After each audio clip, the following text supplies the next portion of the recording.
시청자 여러분 안녕하십니까? 헬로티비 뉴스입니다. 취약계층, 특히 노인들 중에는 거동이 불편해서 병원을 가지 못하거나 경제적 어려움으로 제때 진료를 받지 못하는 경우가 부지기수인데요. 동두천에 이런 분들을 돕기 위한 의료사회복지재단이 출범했습니다. 의료뿐만 아니라 연탄봉사 등 다양한 활동을 한다고 하는데요. 김신혜 기자가 이수진 동두천 의료사회복지재단 이사장을 만나 자세한 이야기 들어봤습니다.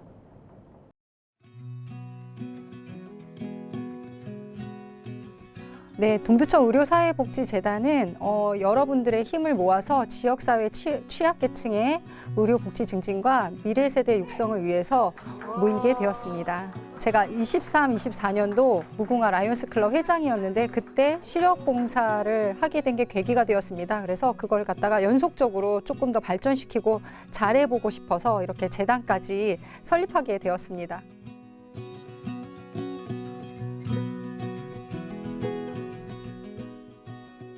아마 모든 분들이 잘 알고 계시다시피 대한민국이 지금 점점 더 고령화 사회로 이미 이제 진입을 했어요. 그래서 그분들이 풍족하지 않으신 분들이 굉장히 많으시거든요. 그래서 빈곤층, 특히 그 노령 인구의 빈곤층을 위해서 우리가 의료봉사를 잘 하면 그분들이 나은 생활을 하실 수 있지 않을까라고 해서 뜻을 가지고 이 재단에서 많은 봉사 활동을 계획하고 또 하고 있습니다.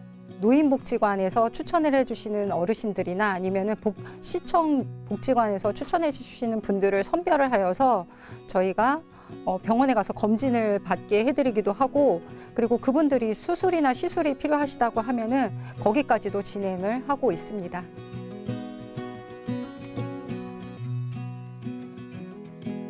동두천시 보훈회관에서 저희가 6.25 참전 용사분들과 월남전 참전 용사분들을 대상으로 장수 사진 촬영을 해드린 적이 있습니다. 1월 8일에 이제 그런 이벤트를 하였고요. 그래서 이분들의 그런 사진을 이제 그냥 드리는 것이 너무 아까워서 그분들이 나라를 위해 헌신 봉사하신 그 모습과 그리고 그 당시의 모습, 그리고 현재 그 백발이 된 그 모습들을 같이 한 자리에서 전시회를 하게 되었습니다. 동두천시 보훈회관 4층 대강당에서 하고요. 3월 14일 날 오후 2시에 오프닝 행사합니다. 그날 손순욱 경기 북부 보훈지청장님도 오시고요. 그리고 시장님과 많은 관계자분들이 오시니까 여러분들께서도 많이 참석하여 주시고 좀 응원 보내주셨으면 감사하겠습니다. 공군이 KF-16 전투기의 민간 오폭 사고와 관련해 조종사가 속한 부대 지휘관들을 11일부로 보직 해임했습니다. 공군은 전투기 오폭 사고 조사 과정에서 중대한 직무유기, 지휘관리, 감독 미흡 등 법령 준수 의무 위반이 드러난 해당 부대 전대장과 대대장을 보직 해임했다고 밝혔습니다. 또 조종사 2명에 대해서는 다음 주 공중근무자 자격 심의를 진행할 예정이라고 덧붙였습니다.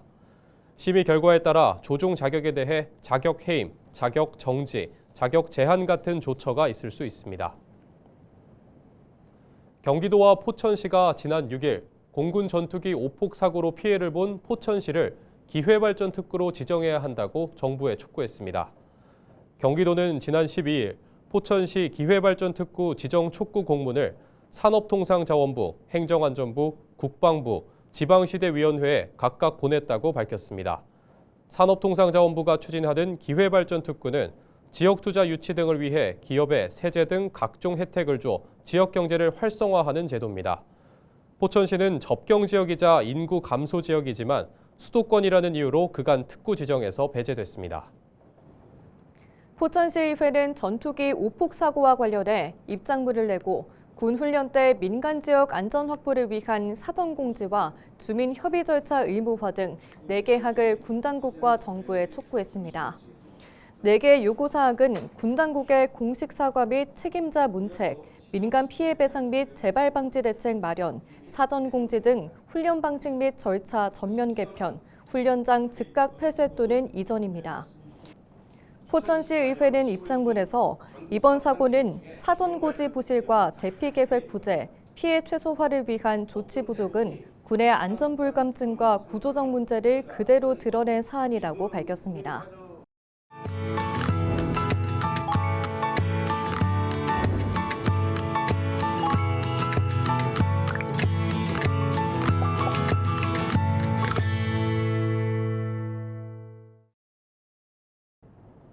케이블 TV 공동기획 우리 동네 영웅 시간입니다.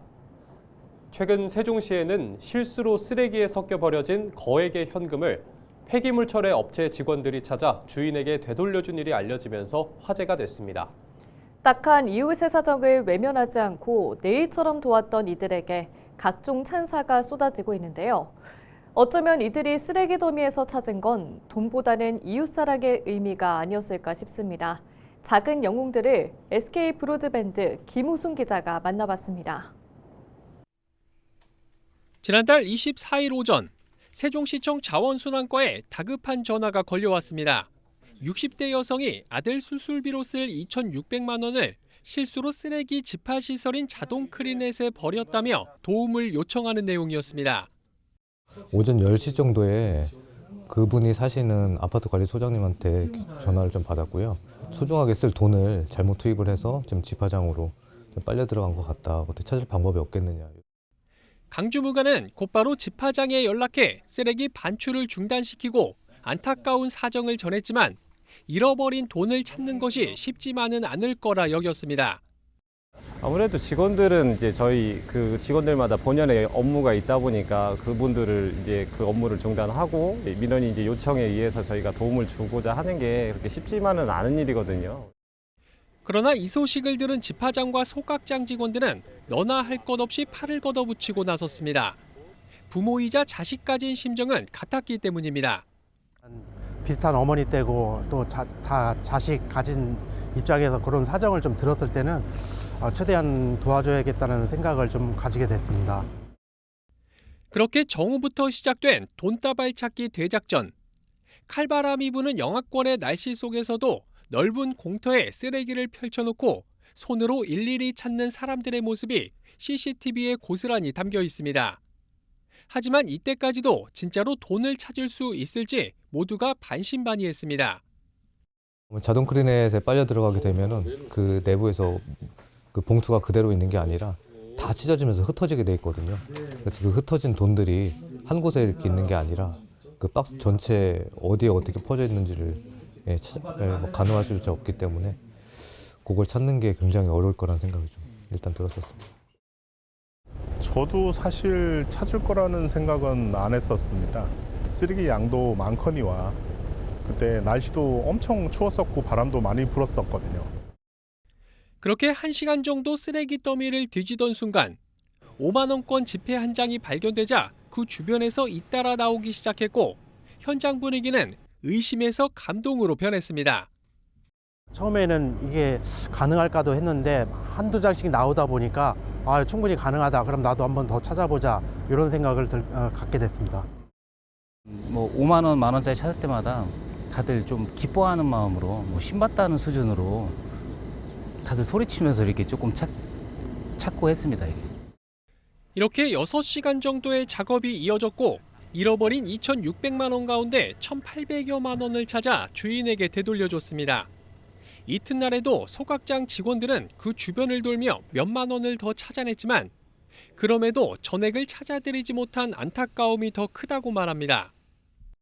당연히 해야 될 일을 했다고 생각하고요. 전액을 찾으신 것도 아니고 한데 뭐 이런 식으로 좀 커진 게 좀 저는 좀 더 죄송스럽거든요. 이날 현장에 투입됐던 인력은 폐기물 자동 집화장과 소각장 직원 모두 13명. 이들의 적극적인 도움과 시청 관계자의 빠른 조치가 있었기에 가능했던 일이었습니다. 찾아드리는 경우는 뭐 극히 드물고요. 이번 거 같은 경우는 세종시 그 담당자하고 그쪽에 집화장 소장님하고 저희하고 연계가 잘 돼가지고 어떻게 보면 관리 차기가 잘 돼서 시간상 또 뭐 장소 여건상 잘 맞아서 찾은 계기가 된 것 같아요. 이런 따뜻한 미담은 지역사회를 넘어 전국적으로 알려져 훈훈함을 전했고 최민호 세종시장은 이들을 직접 만나 감사의 인사를 대신했습니다. 얼마나 아름다운 얘기겠어요. 나 이 직원들 너무나 자랑스럽고 사랑스러워서 오늘 제가 좀 많은 얘기도 듣고 격려해 주러 왔습니다. 이런 미담을 통해서 우리가 마음이 따뜻해지고 세종 사랑 마음이 깊어지는 건데 세종시는 또 이들 2개 기관에 조만간 감사의 마음을 담은 표창장을 수여할 예정입니다. 그럼에도 당연히 해야 할 일을 했을 뿐이라며 지금의 관심과 찬사가 부담된다는 직원들. 저희는 선의를 한 게 아닙니다. 단지 이제 그분의 마음에 공감을 했기 때문에 직원들이 이제 자발적으로 나서서 그런 일을 같이 도왔던 것 같습니다. 어려움에 처한 이웃을 외면하지 않고 내일처럼 적극 나서 도운 이들이 우리 동네 진정한 영웅이 아닐까요? BTV 뉴스 김우순입니다. 윤석열 대통령에 대한 헌법재판소의 탄핵 심판 선고를 앞두고 김동연 경기도지사가 새로운 대한민국을 만들기 위해서는 탄핵이 100% 이뤄져야 한다고 강조했습니다. 김 지사는 지난 12일 충남대 특강 후 기자들과 만나 이같이 밝혔는데요. 김 지사는 대한민국의 경제 대전환을 위해서는 내란의 조기 종식과 탄핵이 필요하다며 헌재에서 전원일치 100% 탄핵을 만들어줄 것을 기대하고 촉구한다고 밝혔습니다. 이어 조기 대선 이슈에 대해서는 지금은 대선 전략이 아니라 탄핵을 위해 당이 힘을 합쳐야 할 때라고 강조했습니다. 빠른 시간 내에 이 계엄과 내란의 종식 그리고 탄핵을 조기에 완성하는 것이 가장 중요하기 때문에 지금 당으로서는 힘을 합쳐서 대선의 전략이 아니라 대한민국 새로운 대한민국을 위해서 탄핵 조기 완성. 인천시가 2025 에이펙 국제회의 분산 개최를 본격적으로 준비합니다. 인천시는 12일 황효진 글로벌 도시정무 부시장을 단장으로 2025 에이펙 회의 준비 TF 첫 회의를 열고 실국별 추진 계획을 점검했습니다. 정부는 올해 에이펙 정상회의를 경주에서 열고 관련 주요 회의들은 서울과 인천, 부산과 제주에서 분산 개최할 예정인데요. 인천에서는 7월 26일부터 8월 15일까지 제3차 고위관리회의와 디지털 장관회의, 식량안보장관회의와 여성경제장관회의, 반부패 고위급 대화 등이 열리고 10월에도 재무장관회의와 구조개혁 장관회의가 열릴 예정입니다. 서울시교육청이 해외 학교와의 수업 교류 프로그램인 국제 공동수업을 확대 추진합니다. 코로나에 대응해 지난 2021년부터 시작된 국제 공동수업은 지난해 30개국 308개교에서 올해는 333개교로 22개 학교를 늘리기로 했습니다. 수업 내용도 기존에는 자기소개와 문화교류 위주였지만 올해부터는 메타버스와 AI 생태 전환과 세계시민 토론형 수업 등으로 발전시킬 예정입니다. 국제 공동수업은 서울 학생들이 세계 각국의 학생들과 온 오프라인에서 만나 공동의 주제에 대해 토의하는 수업 교류 프로그램입니다. 지난해 경기도에서 발생한 화재 건수는 전년 대비 소폭 감소했지만 화성 아리셀 공장 화재와 부천 호텔 화재 등의 영향으로 인명과 재산 피해는 늘어난 것으로 나타났습니다. 13일 경기도 소방재난본부는 2024년 경기도 화재 발생 현황 자료를 발표했습니다. 자료를 살펴보면 2024년 경기도 내 화재는 7,931건으로 전년 대비 271건 줄었습니다. 도내 화재는 2022년 8,604건에서 2024년 8,202건으로 줄어들면서 지난해까지 2년 연속 감소세를 보이고 있습니다. 인명피해는 지난해 화성 아리셀 공장 화재와 부천 호텔 화재 등 대형 참사가 발생하면서 인명피해는 전년 대비 23명, 재산 피해는 512억 원으로 증가한 것으로 조사됐습니다. 경기도 특별사법경찰단이 유해 화학물질 취급업체 120개소를 대상으로 집중 수사를 실시한 결과 불법행위 13건을 적발했다고 13일 밝혔습니다. 적발된 위반 행위를 살펴보면 유해 화학물질 취급 기준 미준수 행위가 8건으로 가장 많았는데요. 안산시의 한 업체는 약 10톤의 황산 등을 관할 관청의 허가를 받지 않고 사용하다 적발됐습니다.